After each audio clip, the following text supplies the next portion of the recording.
So tell us a little bit about the wedding. The wedding is, I think, a time that most young girls dream about. More so, I think, maybe than the young men. They see themselves in this beautiful dress, then the whole thing, and the cake and everything. Everything that you see around builds up to that. That is all they show you. They don't show you what happens the day after, when the marriage starts. Sometimes I think they put the cart before the horse. So that is all they concentrate on, or we concentrate on. And then oh, I didn't think of that. And, oh, I didn't realize that. I didn't realize how to get up and make breakfast for him every morning. You know, I thought it was mommy there, go back home to your mother or something like that. And I think it is very important that also the person who's given the counseling, that they remind them it is not just the beautiful ceremony and the big party and the nice honeymoon. It is a life when you come back home. And if that is stressed, even in church, hey, young people, this is what you're thinking about. Come talk to us first. Talk to the elder people in the church and see if this, number one, if it is God's will for you. Because you could be married in the church, marry a believer, but still be unequally yoked with that person, not because they're an unbeliever, but equally yoked because you're not compatible. And so if you get advice before, so that there are no regrets.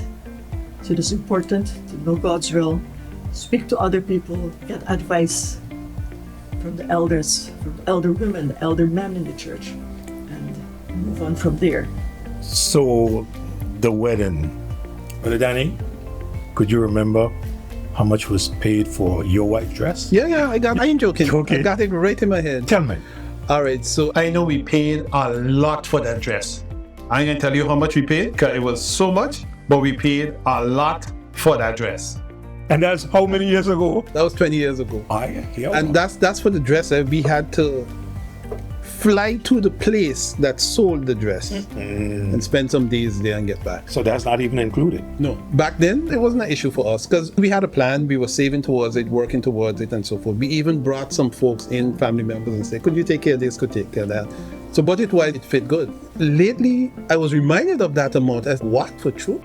But there are a few things I heard that you should spend a good amount on, or you should make sure they are quality. The ring, because you expect the ring to last, you need to have a good ring, and the pictures, videographers, and so forth, so you could have those memories.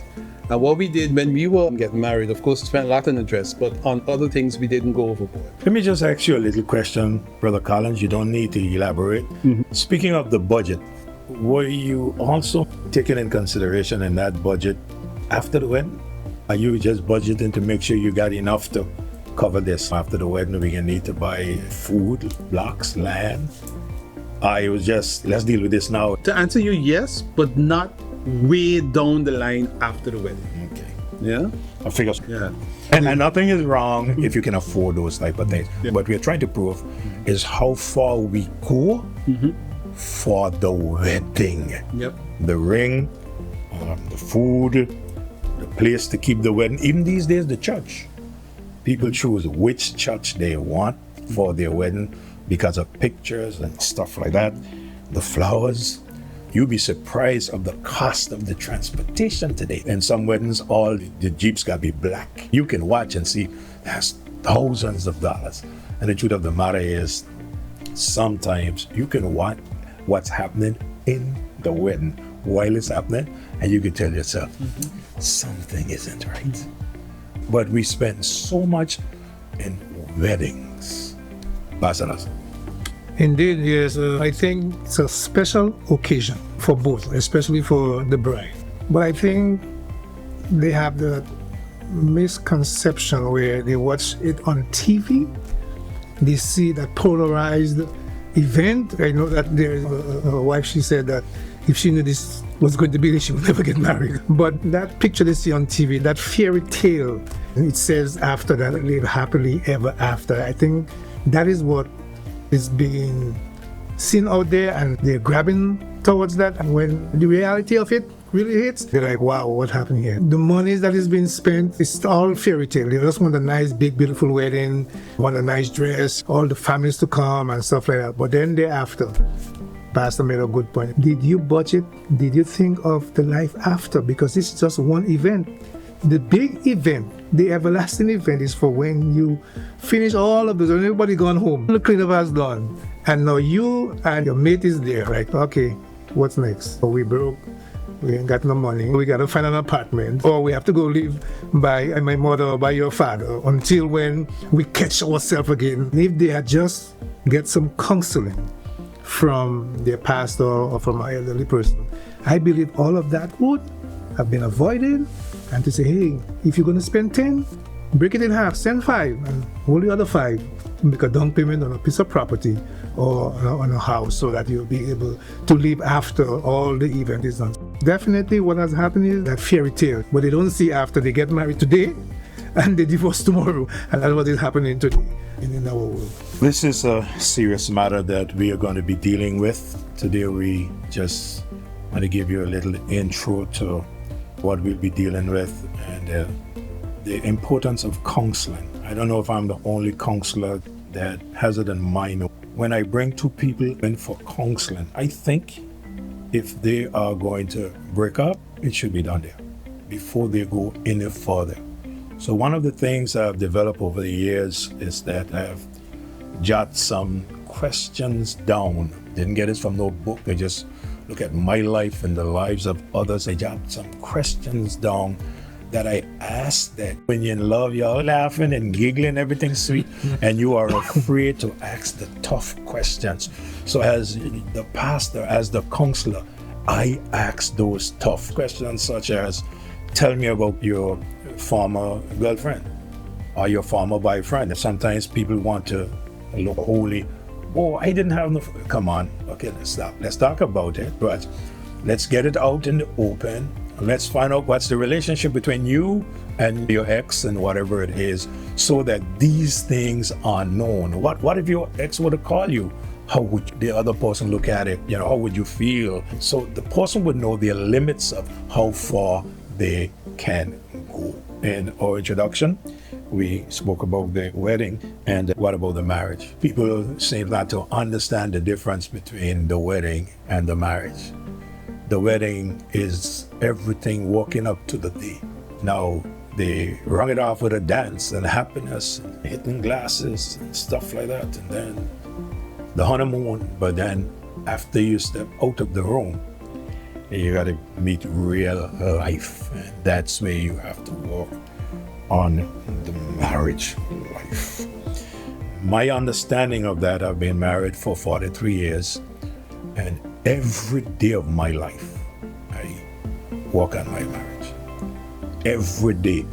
I have learned that in the marriage relationship, that there is only one person that I can change with the help of God. The quicker we understand that, the better it will be for us. One person and one person only. That's me. A lot of times people try to change their mates. That causes a lot of problems. I've heard one guy said, there's only 2 little things that I'm going to change about her. When those things change about her, she's going to be the perfect wife. I thought, boy, you better go see if you can change some things about yourself. We got to be constantly working on ourselves. One may ask, what about the mate? If the mate isn't doing what you expect or what God expects, the only thing that you can do is to pray and ask God to help the mate to see what needs to be changed. Don't try to change anybody. Always try to change yourself. So I'm going to leave the rest up to you for some closing remarks. And we want to say a special thanks to each one coming in and sharing. Hey, let's talk. It's going to be a great program. So stay tuned. This is just letting you know who we are, a little introduction. We are going to get down to what we're going to talk about in our next devotion. So closing words. Yes, here's what I would like to say. Stay tuned indeed. We're not pretending to be perfect. We do have knowledge. We do have experience, family, marriage, life, and all these type of things. If we could help you by the things we say, we want to help you. Because I've seen, especially younger folks, go through things, and I would ask myself, but didn't you have somebody around that could guide you? And the answer, of course, is yes, but maybe they didn't want guidance.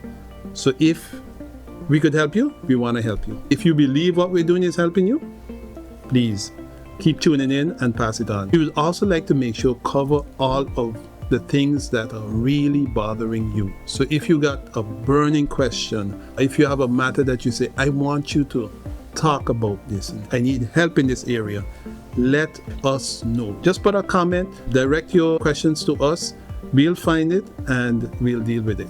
Thanks for tuning in. I believe that this is very important. Why? Because family is very important in God's eye, and He definitely instituted the family first before He did anything. Because if there is no family, there is no community. And if there is no community, there is no church, there is nothing. So He definitely established the family first to set in order the motion of this world, how it ought to function, in structure, order. That's how God works. When that order is broken up, everything goes haywire. So we are here to help in any way that we can. We are not no expert, but we have the Bible. The Bible is the perfect word of God without errors. So whatever question you may have, whatever situation that you're going through, we want to hear from you. We want to hear it. Send us, text us, do whatever it takes, and we will definitely get back to you on that from the word of God. And so that you could have a better life to live. Remember, the change starts with you, not the other person, but with you. Thank you. It was a pleasure being here today talking with you gentlemen, and we look forward to more conversations and also including other people. As the heading says, let us talk. So we'll talk to each other, we'll talk with you, and you can talk back to us. As everyone kept saying, contact us and we can talk together. God bless you. Let us know what you would like us to talk to you about, because remember, it's let's talk, not just let's listen. Let's talk.